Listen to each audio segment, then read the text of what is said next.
ចាំជាប់ក្នុងអូរ៉ាអនុសាកុនឡូរឿងអូននឹងបង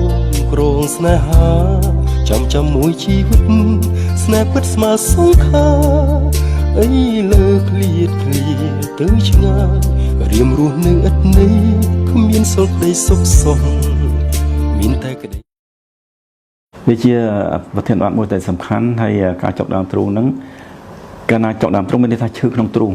បាទឈឺក្នុងទ្រូងហ្នឹងបើនិយាយវាចន្លោះពីខាងលើឆ្អឹងស្ទះទ្រូងយើងហ្នឹងមកចន្លោះនេះហៅថាចុកដើមទ្រូងហើយវាចំមាននៅខាងក្រោយឆ្អឹងសន្ទះទ្រូងតែម្ដងហើយវាចំកណ្ដាលចុកដើមទ្រូងដែរបើសិននៅខាងចំហៀងនេះជំនាញនេះថាចុកដើមទ្រូងដែរប៉ុន្តែពីខាងក្រោយគឺមិនមែនថាចុកដើមទ្រូងទេបាទតាមមូលហេតុអីគេខ្លះដែលអាចឲ្យមានអាការៈចុកដើមទ្រូងនេះដែរចុកដើមទ្រូងយើងខ្ញុំត្រូវចែកចេញជាពីប្រភេទផ្សេងគ្នាទី1ចុកដើមទ្រូងនៅពេលដែលយើងធ្វើការហត់ទី2ចុកដើមទ្រូងនៅពេលដែលយើងសម្រាកចា៎បាទចុកដើមទ្រូងនៅពេលដែលយើងធ្វើការហត់ហើយជាពិសេសអាហ្នឹងវាមានមូលហេតុវា4យ៉ាង5យ៉ាងធ្វើការហត់បើសិនជាយើងចុកដើមទ្រូងនៅលើមនុស្សចាស់ជាពិសេសលើសពី65ឆ្នាំឡើងទៅដែលគាត់មាន risk factor មានកត្តាប្រឈមដូចជាជក់បារីទឹកនោមផ្អែមលើសឈាមខ្លាញ់ក្នុងឈាមឡើងហើយចុកដើមទ្រូងគាត់ហ្នឹងទីតាំងរបស់វានៅចំកន្លែងក្រោយឆ្អឹងស្ទះនោមក្រោយនេះហ្មងគេហៅថា retrosternal ហើយចុករបស់វាចុកជាត្បៀតដូចយើងយកស្អីមករឹបដើមទ្រូងឬក៏យើងអួលទឹកអួលខ្វិតអញ្ចឹងចាក់សៀតមកនេះចាក់សៀតមកនេះចាក់សៀតមកនេះរយៈពេលវាខ្លី30វិនាទីទៅ1ម៉ោងអីទៅ2 3នាទីទៅ2 3នាទីទៅនៅពេលដែលគាត់សម្រាប់បាត់ឈឺភ្លាមហើយស្ទះសាច់ចុកទ្រូងបៀមហ្នឹងយើងគិតថាមូលហេតុមកពីស្ទះសាច់ឈាមបេះដូងតែមានជំងឺមួយគេហៅថា stable angina ទី1ទី2ចុកដើមទ្រូងនៅពេលធ្វើការដែរប៉ុន្តែចុកដើមទ្រូងហ្នឹងវាចុកនៅកន្លែងខាងហ្នឹងដូចគ្នាហើយវាច្រើនតែបើយើងពិនិត្យទៅរយៈពេលវាយូរចាក់សៀតដូចគ្នាហើយវាមានធ្វើឲ្យអ្នកជំងឺនឹងញ័រដើមទ្រូងទៀតហើយបើយើងពិនិត្យទៅឃើញសូបេះដូងថាបេះដូងច្បាច់ខ្លាំងនៅខាងកន្លែងឆ្អឹងជំនីទី2កន្លែងគេហៅ pulmonary area ហ្នឹងបាទហ្នឹងបញ្ជាក់ថាមកពីសម្ពាធឈាមនៅក្នុងសួតការឡើងបាទហើយចុកដើមទ្រូងដែរនៅពេលដែលធ្វើការហ្នឹងដែរប៉ុន្តែវាចុកនៅក្នុងឆ្អឹងជំនីខាងស្ដាំហើយចាក់មកស្មាខាងស្ដាំមានឆ្អឹងត្រង់ស្ដាំហើយចុកហ្នឹងវាច្រើនតែមានបណ្ដាលមកពីខ្សោយបេះដូងខាងស្ដាំហើយចុកនេះពេលដែលយើងសម្រាកហើយក៏វាអត់បាត់ឈឺភ្លាមដែរហើយវាមានរោគសញ្ញាខ្សោយបេះដូងស្ដាំជួនកាលទៀតវាមានញ័រទ្រូងជួនកាលទៀតយើងស្ដាប់ទៅបេះដូងខាងស្ដាំនៅបុកកន្លែងពុននេះឯនេះបុកឡើងខ្លាំងចា៎ចុងក្រោយគេគឺថានៅលើស្ទះសាច់គេថាត្បៀតប្រេះអកតិចត្បៀតឬក៏គេហៅថាអបសាទិកាយមប៉ាទីឬក៏ហាយប៉ាទៅអាហ្នឹងកើតនៅលើមនុស្សដែលមនុស្សចាស់ជាមនុស្សចាស់មនុស្សប្រុសលើសពី65ឆ្នាំឡើងទៅមនុស្សស្រីក្រោយពីអស់រដូវទៅមានរីហ្វាទៅដូចខ្ញុំជម្រាបចឹងជក់បារីញ៉ាំបារីទឹកនោមផ្អែមលើសឈាមមានខ្លាំងឈាមឡើងហើយចុកទ្រូងហ្នឹងនៅស្ងៀមចាំគាត់ចុកតែម្ដងជាពិសេសពេលព្រឹក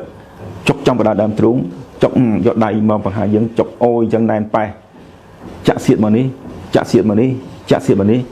ហើយបើរយៈពេលវាតិចជាង30នាទីជាងគិតទៅរកជំងឺមួយគេថា unstable angina បើសិនតែលើសពី30នាទីគិតទៅរកacute MI បាទជំអាយអាហ្នឹងបាទទី2ចុកទ្រូងដែរនៅពេលស្ងៀមដែរចុកនៅក្នុងគេថាពួកពេលយប់នៅស្ងៀមចុកពេលយប់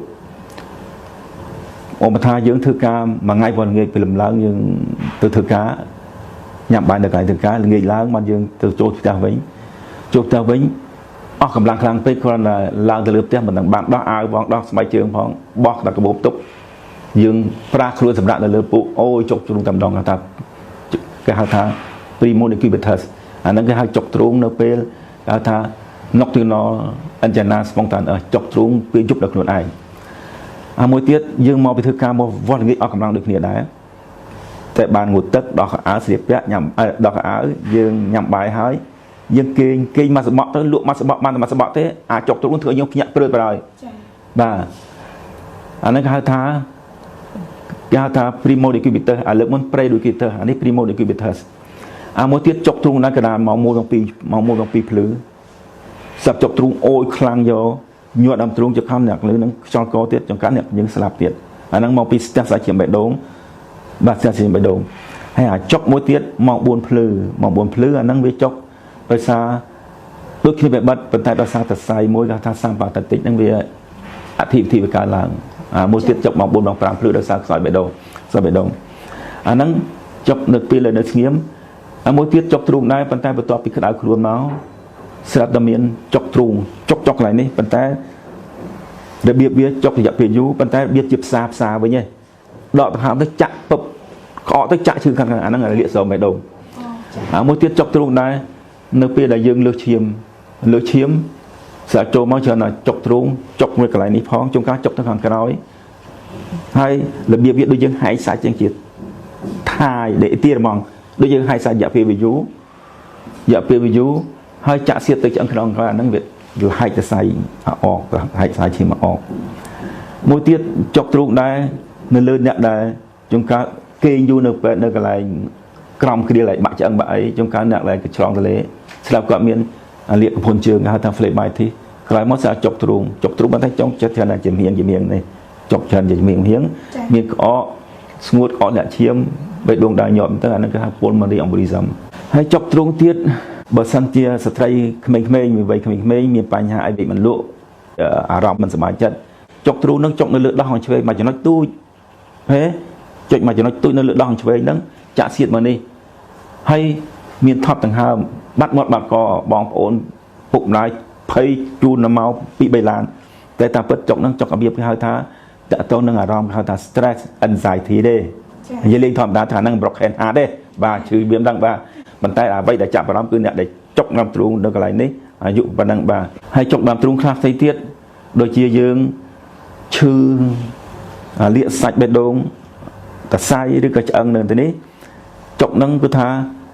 ចុករយៈពេលយូរពេលគាត់ប្រែខ្លួនគេចុកលីឡានឈឺលើកដៃទៅឈឺហើយសួរថាពេលដែលចុកទ្រូងហ្នឹងគាត់មានយកដៃទៅចុចកែណាឈឺខ្លាំងណាស់ទេគាត់ថាយកដៃទៅចុចកែមួយថាឈឺញ៉ាវខ្លាំងជាងគេអាហ្នឹងចុកហ្នឹងវាលាកសន្លាក់លាកឆ្អឹងលាកតសៃលាកសាច់ដុំលាកអីទេអាហ្នឹងជាការចុកដែលកើតមានដោយឯងបាទជាប់ក្នុងអូរ៉ាអនុសាគុណលោរឿងអូននឹងបងក្រងស្នេហាចាំមួយជីវិតស្នេហ៍ពិតស្មើសងខាអីលើឃ្លាតទៅឆ្ងាយរៀមរស់នៅឥតនេះគ្មានសុខដីសុខសោះមានតែក្តីស្រណោះ